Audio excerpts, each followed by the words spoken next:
Well, in the fourth episode of this anthology, American Horror Stories, you get to play the Despicables in a successful social media influencer in the style of TikTok, living in a Big Brother type of bro house with three friends. What was your bro process like for getting into character? Oh my gosh. Well, it's funny that this lifestyle is a very real thing. And there's a lot of people out there who live the same life that we at the Bro House lived.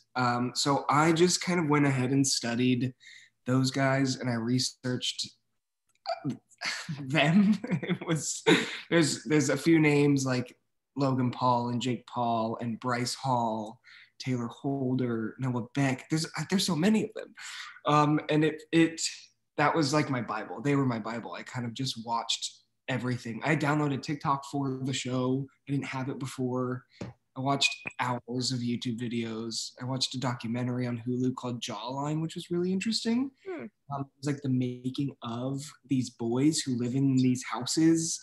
And it's like these content creator houses are so unhuman and like alien. It's so crazy to empathize with these boys, but that's just kind of what we had to do, the four of us, is like try and understand what makes these guys so them. Is it about the character and the script then that really made you want to be a part of this project? Or, was it Ryan Murphy that drew you to it? Ryan, I got a call. That's a lie. I called him. I was at the airport at a layover and I had like 2 hours to kill. So I was calling people. Ryan Murphy was one of them just to catch up. And I was like, hey, hope you're well. And he was like, Nico, I've been thinking about you. I have a fun role for you. You want to do it? I was like, what? I was like, I just called to catch up and say hi. Not, I did not expect a job. I was not pandering, I promise. And so when he offered the job, then we just kind of went forward with the process and I received the script and I read it and I was like, this is insane. It's so fun. It's almost funny. It's like less scary and more of a comedy. Danny Trejo's Santa, what can you say? When I read that on the call sheet, I called Brian. I was like, are you kidding, Danny Trejo? He was like, yeah, I pulled my magic. I was like, wow. Yeah, Danny was the man. Speaking of Danny as Santa Claus, he comes to the bro house with vengeance and Zin gets his wrath in an electrifying way. So we have to talk about the death scene. How much of that were you, and was it mostly like a stunt man that, because it's not every day when Santa's choking you, wraps you in lights, and then launches you in a pool to drown. All of that was me. Ooh. It's funny because I had a stunt double on set with me, dressed as me, looked just like me, ready for his stunts. And then when they got in the pool for like the underwater shot of me getting electrocuted, they were like, "Oh, this has to be Nico because it's your face." So Nico, can you? Close up. They were like, "Okay, so we're gonna wrap you up, then we're gonna gag you. You're gonna jump in the pool face forward. You have to wiggle for 5 seconds, then you have to die for 5 seconds, and then you'll come up. You got it?" I was like, yeah. I was like, sure. It was actually honestly really scary, but then we made it happen. But it was cool. It was fun, and they were very safe, of course, and they were very much making sure that I was okay. And there was a lifeguard on set who was literally in the water with me in case I needed help. Good. Yeah, it was fun. It was probably like the biggest stunt that I've ever done for myself. Everyone knows though Danny is the taco king of LA, but when he shoved a plant in your mouth and then drowned you, it gave new meaning to plant-based eating. Yeah, could you have shoved some tacos down my mouth? That would have been ideal. What was going through your head when Zin is facing the killer Santa, and then did you get to eat, just one of his regular tacos to soothe the pain of being murdered by Santa? Actually eat his donuts because he has Trejo donuts as well all over LA. And we had those on set that last day when I was dying, which was very kind. Comforting. A parting gift. Comforting. Yeah, a parting gift. It was, I think Zin gets to a point where he's like becomes really vulnerable when Santa has fully beat him up and tied him up, and I think in all those shots, when he's like being pulled and it's Santa like humming a creepy song carrying him to the pool, all the regret and all the like, I think he does come to this place where he's like, I'm sorry, I didn't mean to be the worst person ever, almost like I don't deserve this, give me a chance.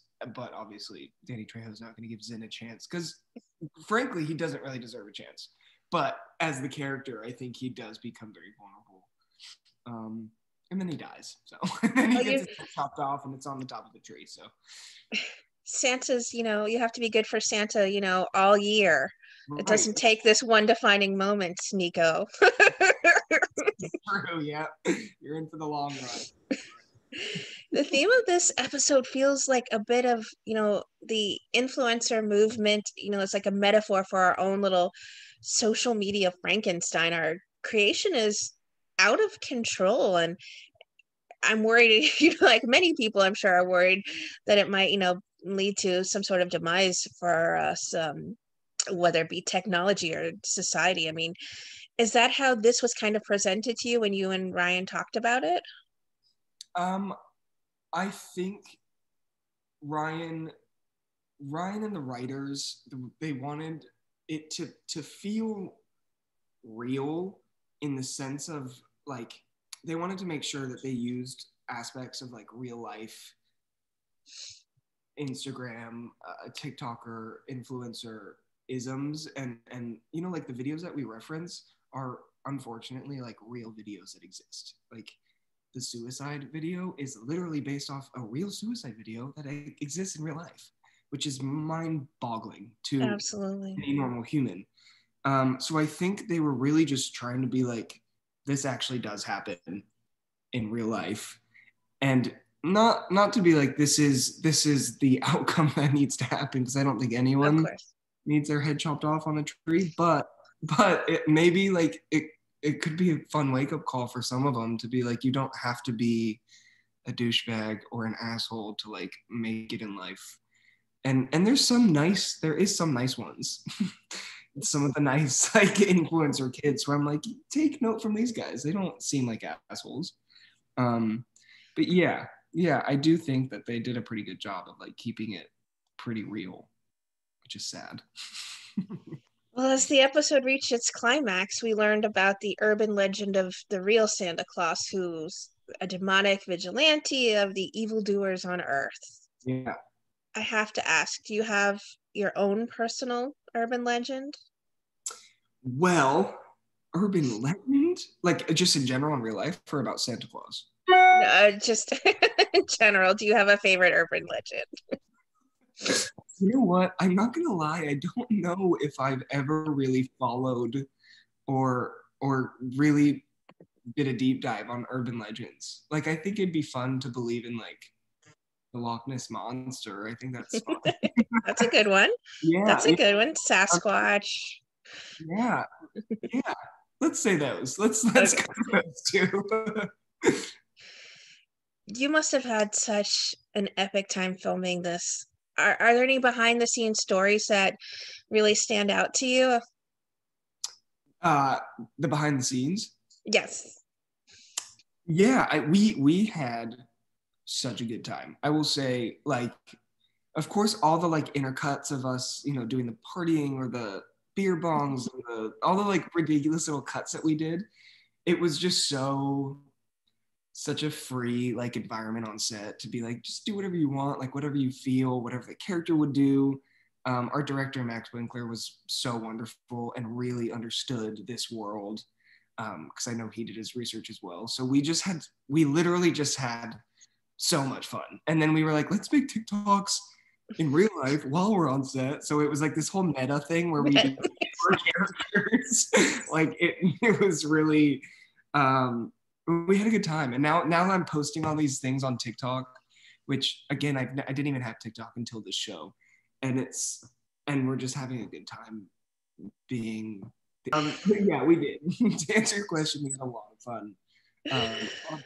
Is, Well, the Christmas tree scene at the end of the episode was a mix of nostalgia and, the bros house dismembered bodies on the Christmas tree. And, it's the deadly night from Silent Night. And lucky for Zin, he's the top of the star. He's a star on top of the tree. Did you have to sit for like a molding for that? Or was it just like CGI that they were able to, perfectly put you on top?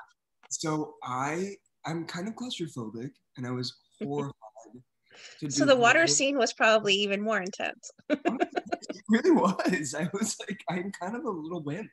And when they did the molding thing, or I was scared that they were gonna do the molding thing that I've seen all over online that actors do. And then I get a call that I was in for 3D printing. So now that technology, we're back to this whole technology taking over the world thing. Ironically. I'm grateful for it at this point because it's where you stand with like this like orb of like hundreds of cameras, and then you just kind of like turn your head, and then they were like, make a dead face, and I was like, and they took a bunch of photos, and then they created the head out of the 3D printing. So I did not have to do the molding thing, and it took like 2 minutes to do the photos. And I'm pretty sure the movie takes like 45 minutes or something. So yeah, you know what? Technology really won in this scenario. In this, exactly. With the episode out now, what kind of feedback have you been receiving through social media? It's really fun. It's interesting. It's very controversial, which I spoke to Ryan too about yesterday, and he was saying that he was like, oh, I love when things are controversial. he likes that it is really pinging every sort of reaction that it can possibly get. But the people that I do care about and the reviews that I do care about, like my family and the people close to me and people who I admire, they have all had really nice things to say. And they all say like, you are such a hateable douchebag. It's wonderful. I'm like, oh, thank you so much. I'll take that as a compliment. But yeah, no, it's been, I'm grateful for everything that I've received. What's next for you, Nico, after this amazing new adventure here on AHS? Oh man, well, there's a few things in the flame. I'm currently working on a television show that I do have to keep a secret, but that will come out at some point. It'll come out, and I will be there. And yeah, my team is working really hard to get some things locked and loaded for me. So yeah, all things considered, it's been really exciting. Good. Yeah. Well, what would you like to say to everyone who are fans and supporters of the wonderful work that you do? Oh my gosh. Well, thank you for watching. Thank you for supporting. Thank you for all the messages that I receive. I really, really do see them all, and I really appreciate them. I'm just eternally grateful, and I have to pinch myself constantly that this is my real life.